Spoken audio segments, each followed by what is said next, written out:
Hors de question.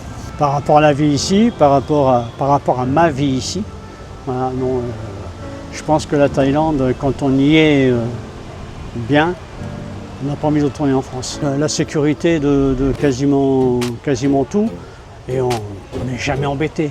Jamais, enfin moi, j'ai jamais été embêté par quoi que ce soit. Donc d'être correct dans tout ce qu'il fait et de suivre scrupuleusement les directives de l'immigration et de la façon d'installer. Après, il n'y a pas de problème. Si on fait les choses à l'envers, on peut avoir des problèmes. Meilleur moment de la pétanque. L'apéro, le pastaga. Générique.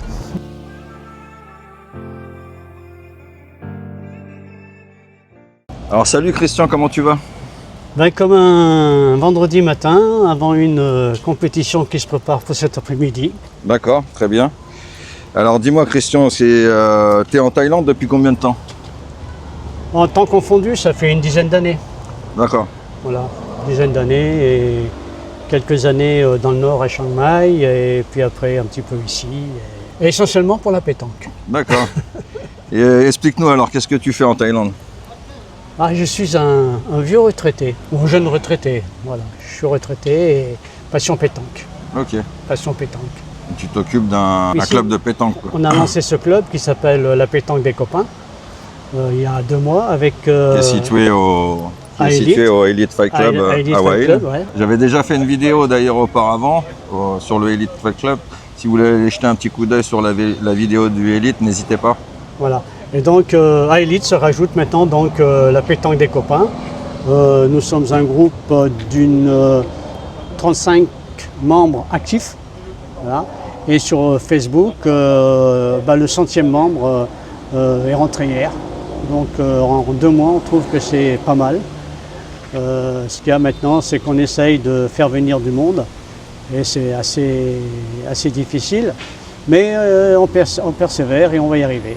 Donc vous avez un site internet, c'est ça? On a un site internet qui s'appelle la pétanque de Wailin en Thaïlande, qui est numéro 1 sur Google. Quand on tape la pétanque à Wailin, on est numéro 1. Où on trouve dessus toutes les informations afférentes au club. Et donc la page Facebook, la pétanque des copains de Wailin. Et on a donc pour les membres actifs, on a Line avec la pétanque des copains et un forum questions-réponses sur tout ce qui se passe au niveau du club. On va aller un petit peu vers les terrains pour montrer ça un petit peu aux abonnés. Et alors comment c'est perçu la pétanque en Thaïlande? La Thaïlande ici c'est quand même le 2e sport national. Après le Muay Thai? Après le Muay Thai. Ah ouais, carrément, d'accord. À savoir quand même que l'équipe nationale thaïlandaise a été plusieurs fois championne du monde. Cette année, pour un problème administratif, ils n'ont pas pu participer au championnat du monde qui avait lieu à Dijon. Mais c'est de très bons joueurs, avec un très bon esprit, et ça joue partout. Dans le moindre village de Thaïlande, dès qu'il y a 3 mètres carrés, ça joue à la pétanque. Du coup, c'est venu comment la pétanque en Thaïlande? Par les Français? Non, pas du tout. C'est la reine qui était en vacances à Monaco, qui a vu la pétanque, et elle est partie en Suisse après, et c'est en Suisse qu'elle a découvert des compétitions, et elle a décidé d'introduire la pétanque en Thaïlande. Donc c'est la reine qui a été l'initiatrice de la pétanque en Thaïlande, et qui est vénérée dans tous les concours. Il y a sa photo avec, tous les gros concours, hein, il y a sa photo avec donc la pétanque en Thaïlande. À savoir que la pétanque dans le nord, notamment à Chiang Mai, est au programme scolaire.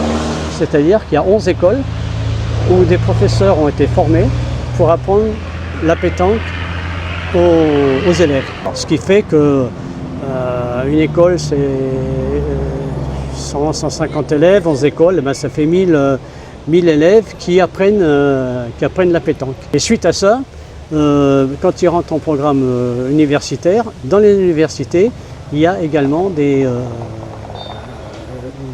formations et l'université forme également des joueurs. Des joueurs de pétanque. Des joueurs de pétanque. D'accord. Il faut savoir aussi que tous les grands joueurs nationaux thaïlandais sont militaires.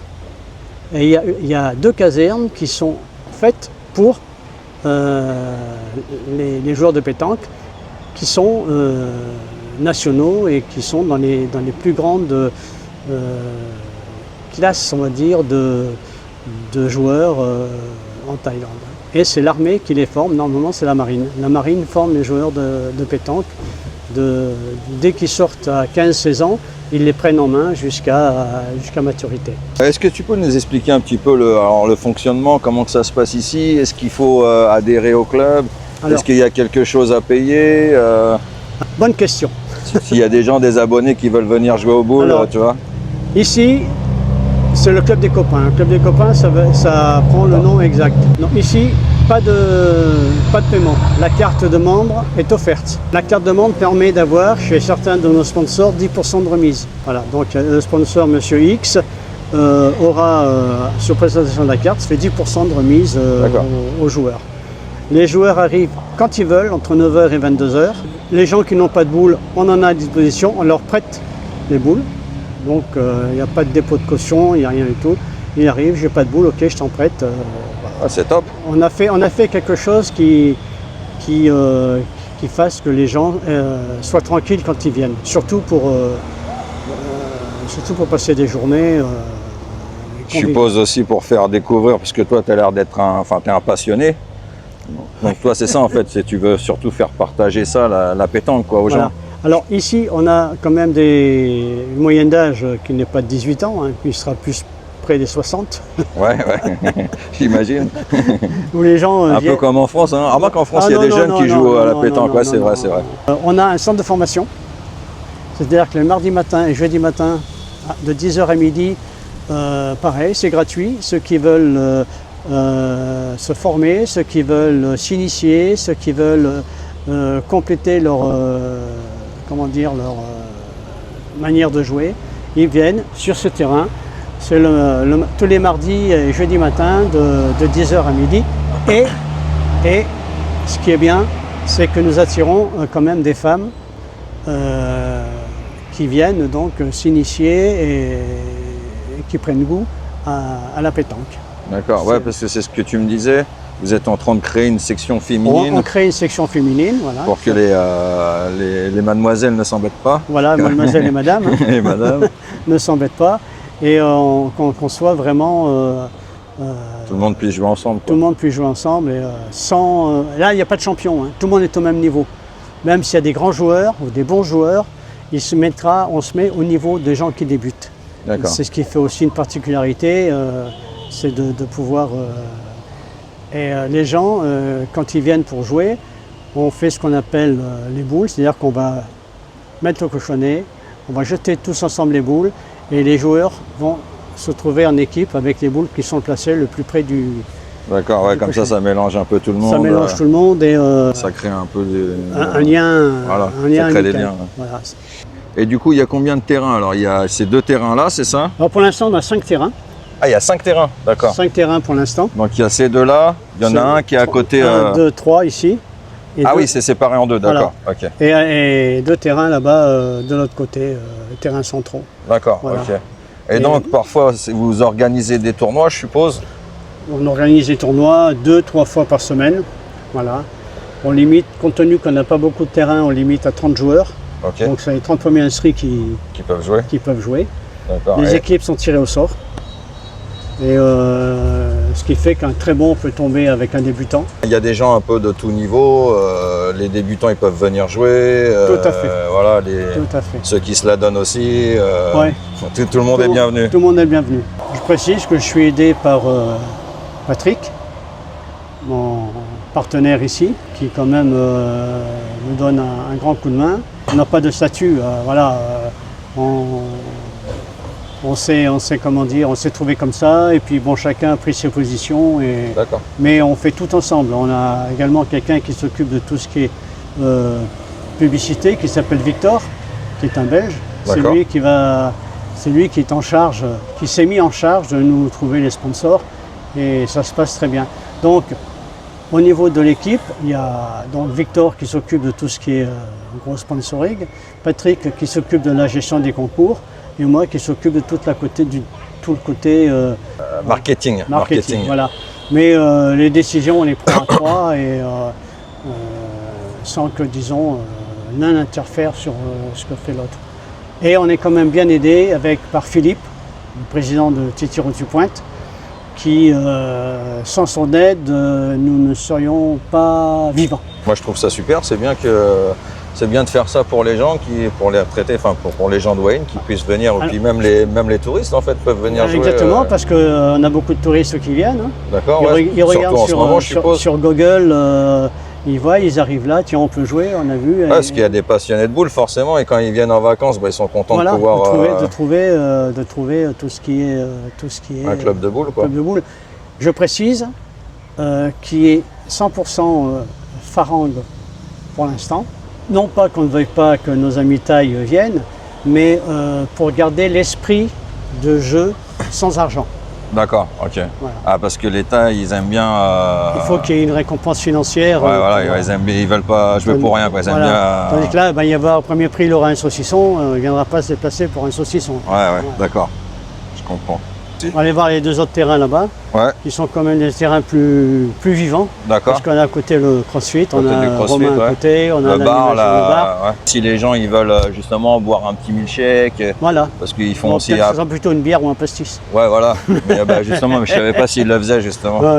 Est-ce que tu te verrais retourner vivre en France un jour? Hors de question. D'accord. Par rapport à quoi? Par rapport à la vie ici, par rapport à ma vie ici. Voilà, non... Je pense que la Thaïlande, quand on y est bien, on n'a pas envie de retourner en France. Peu importe ce qui se passe en France, mais ici on y est bien. Qu'est-ce qui justement qui te fait te sentir bien ici en Thaïlande? La sécurité de quasiment tout, et on n'est jamais embêté. Jamais, enfin moi, j'ai jamais été embêté par quoi que ce soit. Donc au niveau de la pétanque, je porte ce t-shirt, donc le t-shirt du président de la fédération des associations de pétanque thaïlandaises, qui est un ami et qui nous aide aussi sur les grosses manifestations en dehors d'ici. Des gros concours qui se font et c'est lui on passe un peu par lui pour avoir les ouvertures. Qu'est-ce que tu conseillerais à une personne qui souhaiterait venir s'installer en Thaïlande? Le premier conseil que tu pourrais lui donner pour avoir une bonne expatriation? D'être correct dans tout ce qu'il fait et de suivre scrupuleusement les directives de l'immigration et de la façon d'installer. Après, il n'y a pas de problème. Si on fait les choses à l'envers, on peut avoir des problèmes. D'accord. Là, il faut être correct et si on est correct, il n'y a pas de problème. Après, c'est vrai que vaut mieux venir voir sur place ce qui se passe. Je pense que chacun doit voir sa propre opinion en venant, quoi. Parce que bon, moi je peux très bien aimer quelque chose qu'une autre personne n'aimera pas. Tout à fait. Donc que chaque personne doit voir un petit peu ses différents points de vue. Moi, je sais pourquoi je suis en Thaïlande et je sais ce qu'il ne faut pas faire. Et puis après, chacun est libre de vivre sa vie comme il le veut, mais tout en respectant la Thaïlande, les Thaïlandais. Ça, c'est la plus grande des choses. Le respect. Si on a le respect de tout, ça passe. Si on n'a pas de respect, il y a des risques. Tout à fait, je suis tout à fait d'accord avec toi. Il y a beaucoup de personnes qui parlent de l'augmentation du coût de la vie en Thaïlande. Qu'est-ce que tu en penses? Comme ça fait quand même 10 ans que tu es là, est-ce que tu as vu une différence? Est-ce que... Non, je regarde pas. Tu t'es pas senti impacté, t'as pas vu une grosse différence? La variation du baht qui nous gêne un peu au niveau des transferts, mais bon, c'est tout, quoi. Au niveau des prix, quand tu fais tes courses, ou t'as pas vu de réelle différence? Ce qui était à 100 bahts reste à 100 bahts. Hein. Moi, j'ai pas vu, je vois pas de différence. Okay. Disons, je ne regarde pas. D'accord. Voilà. Pas que mon pouvoir d'achat me permette de ne pas regarder, mais ce que je fais ici, je ne pourrais pas le faire en France. Si, avec le double de revenus. Ok. Justement, j'allais en venir, tu as un budget combien toi pour vivre en Thaïlande? Je pense que j'ai 2000 € par mois pour vivre, ça me convient largement. Hein. Sans faire de folie, mais ça me convient. Ouais, tu manques de rien, tu manges au restaurant. On mange au restaurant tous les jours, Non, ça c'est pas... c'est pas, disons, un critère. Même c'est sûr que ça a dû augmenter parce que enfin la variation c'est sur le cours du BAT. Hein. C'est là qu'on. Déjà ça, et puis après c'est normal aussi, il y a une inflation comme partout dans le monde. Bien sûr. C'est pas qu'en France qu'il y a une inflation, c'est mondial, les prix augmentent forcément au fur et à mesure des années partout dans le monde, quoi. Même si ici forcément c'est moindre, quoi. C'est beaucoup moins important. Qu'est-ce que tu penses de la vie quotidienne ici en Thaïlande par rapport à la vie quotidienne en France? On a une vie ici qui est tranquille. Voilà. Je parle au niveau de... Est-ce que ici tu as une vie, on va dire, plus remplie, ou est-ce que tu avais plus d'activités en France ou moi j'ai quitté la France il y a longtemps, puisque j'ai vécu au Cambodge. J'avais un guest house au Cambodge qui a été fermé parce que le jour du Covid, on nous a demandé de fermer et puis on n'a pas réouvert. La Thaïlande permet... tu ne peux pas t'embêter en Thaïlande. Tu peux pas, c'est pas possible. C'est ce que je dis souvent aux gens, moi je comprends pas, des fois il y a des personnes qui me disent « Ouais mais j'ai peur de m'embêter en Thaïlande ». Non, mais... Pour moi, il y a tellement de choses à faire. Je vais faire une semaine à Chiang Mai, j'ai des amis de l'île Maurice qui étaient là, on est parti une semaine à Chiang Mai. La semaine est passée et ça s'est très très bien passé. Chiang Mai est une ville magnifique. Et, il y a plein de choses à faire. Il y a plein de choses à faire. Celui qui s'embête, c'est qu'il est vieux. Ouais. C'est qu'il est fatigué. Et justement, tiens, tu parlais du Cambodge. Quelles sont les différences entre le Cambodge et la Thaïlande? Énorme. D'accord. Énorme. Le Cambodge est un peu jeune, suite à ce qui s'est passé avec les différentes juntes qu'il y a eu. Bon, ensuite, le Cambodge est un des pays les plus pauvres du monde, il ne faut pas l'oublier. Hein. C'est beaucoup plus pauvre que la Thaïlande. Voilà, et puis bon, il y a une grosse insécurité. Ici, on peut partir laisser son sac sur la table tant qu'il faut, tant qu'on veut. Là-bas, on ne va pas le laisser 2 minutes, quoi. Et par contre, c'est des bosseurs. Voilà, ils vont te faire un boulot que toi tu vas mettre 3 jours, ils vont te le faire en 2 heures. Mais c'est des bosseurs, mais c'est un pays qui est sale, qui est très sale. Ouais, très sale, très peu d'hygiène, il n'y a pas de route. C'est un pays qui est compliqué. D'accord. Ouais, ils ont encore pas mal de retard sur 30 ans, et on va mal dire qu'il y a 30 ans de retard par rapport à la Thaïlande. Thaïlande. Alors salut Philippe, comment tu vas? Bonjour, tout va bien, content de parler avec toi dans ce beau pays qui est la Thaïlande. Merci beaucoup. Alors dis-moi Philippe, est-ce que tu peux nous expliquer un petit peu ce que c'est tu tires ou tu pointes? C'est une histoire personnelle puisque j'arrive en 2018 en Thaïlande et je suis joueur de pétanque. Je joue dans un restaurant qui s'appelle Chez Philippe d'ailleurs, place de la pétanque. À Hua Hin. À Hua Hin, avec une équipe de copains. Ce restaurant est repris par un autre qui devient le restaurant l'Occitan. Et là, il y a toujours une équipe de copains. Donc nous jouons à l'Occitan, toujours avec cette équipe de copains.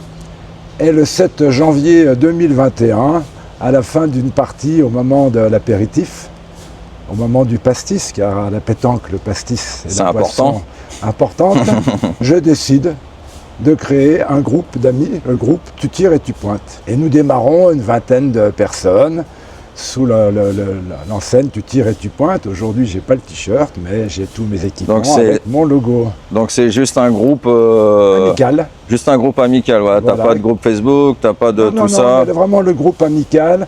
Ça permet de rencontrer des francophones au départ, parce que c'est francophone. Donc quand je dis francophone, belge, suisse, français. Et permet aussi en même temps d'avoir des nouveaux membres qui arrivent, d'échanger sur tous les petits problèmes des nouveaux arrivants, les problèmes d'immigration, d'assurance, de tout partager un peu la vie du quotidien thaïlandais, ayant une petite expérience. Je prends un peu d'ampleur. Le restaurant, comme nous prenons de l'ampleur, nous dit ben, on ne peut plus vous accepter, vous êtes trop nombreux. Donc là, on part un peu en errance pour trouver de nouveaux terrains. Et par un concours de circonstances, d'amis, on a la chance d'être accueillis dans une ferme pédagogique et qui nous propose de construire des terrains.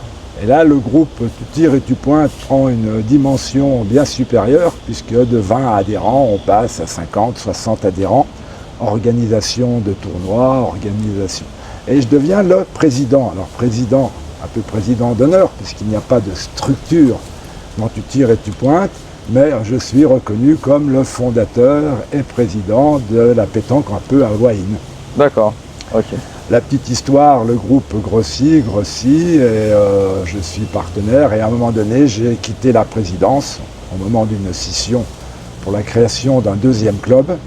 Et j'ai conservé mon entité, le groupe Tu tires et tu pointes, que je partage sur 2 clubs, dont un club où nous sommes ici présents, le club Les Copains de la Pétanque, qui est lui dirigé par mon ami Christian, qui n'est pas bien loin. On a vu juste auparavant. Sur ce cas-là, donc, je garde ma structure Tu tires et tu pointes et je développe une équipe féminine sponsorisée, soutenue aux couleurs de Tu tires et tu pointes. Aujourd'hui, j'ai 26 femmes, à peu près 23 Thaïlandaises et 3 Phalangues, qui tous les mois se rencontrent. Et en fin d'année, il y a des résultats, des concours, la meilleure joueuse, et je les sponsorise afin qu'elles puissent aller aussi faire des tournois en dehors de Wahin, à Port-Chablery, partout où elles veulent aller. Donc aujourd'hui, voilà, Tire et tu pointes n'est plus une institution installée à un endroit, mais un support que je partage sur 2 clubs. Il est bien entendu que le nouveau club où nous sommes, alors le club ici est récent, le club des copains. Et lorsqu'il y a eu cette scission, j'ai aussi accompagné notre ami Christian pour l'aider, on va dire, je ne sais pas comment dire, en sponsor au développement de son activité. Collaboration, quoi. En collaboration. Et je reste toujours passionné de pétanque. Et longue vie à la pétanque, hein, parce que ça représente aujourd'hui, entre les différents clubs que nous trouvons, une belle réussite. J'ai aussi un 3e petit club qui se réunit tous les jeudis, que j'ai fait dans un site qui s'appelle Baningpu, qui est réservé là aux résidents. J'ai démarré avec un terrain, aujourd'hui j'ai 2 terrains, et hier soir c'était un peu court car j'ai de plus en plus de joueurs, mais là plus international, parce que j'ai du Belge, des Anglais, des Suédois, j'ai fait un club ouvert à tous, du Thaï bien sûr, français et suisse. Voilà un petit peu mon histoire qui j'espère va continuer, que j'accompagnerai encore longtemps le développement de la pétanque sur Wahin. Et en Thaïlande. Et en Thaïlande, bien sûr. Ok, eh ben écoute, merci beaucoup à toi Philippe, merci beaucoup. Alors salut Patrick, comment tu vas? Bonjour, très bien pour l'instant. On prépare le concours de cet après-midi, donc voilà. D'accord, vous faites un tournoi cet après-midi? On fait un tournoi cet après-midi, on attend entre 18 et 24 personnes. T'as quel rôle toi alors dans le club? J'aide Christian à organiser les concours, donc je fais les inscriptions. On fait le tournoi, on tire les équipes au sort à chaque partie. Et puis voilà, on suit le déroulement du tournoi, on fait les classements après. Et t'es en Thaïlande depuis combien de temps toi Patrick? Depuis 1 an complet, et ça fait 2 ans que je venais souvent 6 mois. Et pourquoi alors la Thaïlande? Parce que c'est un beau pays déjà, les gens sont sympas, il y a beaucoup de sécurité je trouve par rapport à d'autres pays, et puis la vie n'est pas chère aussi. Et donc là derrière toi je vois qu'il y a un petit bar, donc les gens peuvent, donc là il y a un terrain ici là. Il y a les terrains, voilà. Il y a un bar ici. Il y a un petit bar où les gens peuvent prendre le pastaga, c'est ça? Voilà, et puis il y a une cuisine aussi derrière, donc on peut aussi manger quand on veut. Nous on débute ici, ça fait 2-3 mois maintenant. Ça se passe bien, c'est une bonne ambiance, et voilà, ça va se développer petit à petit, et on espère grandir comme il faut. Ok, bah écoute, merci beaucoup Patrick. Derrière.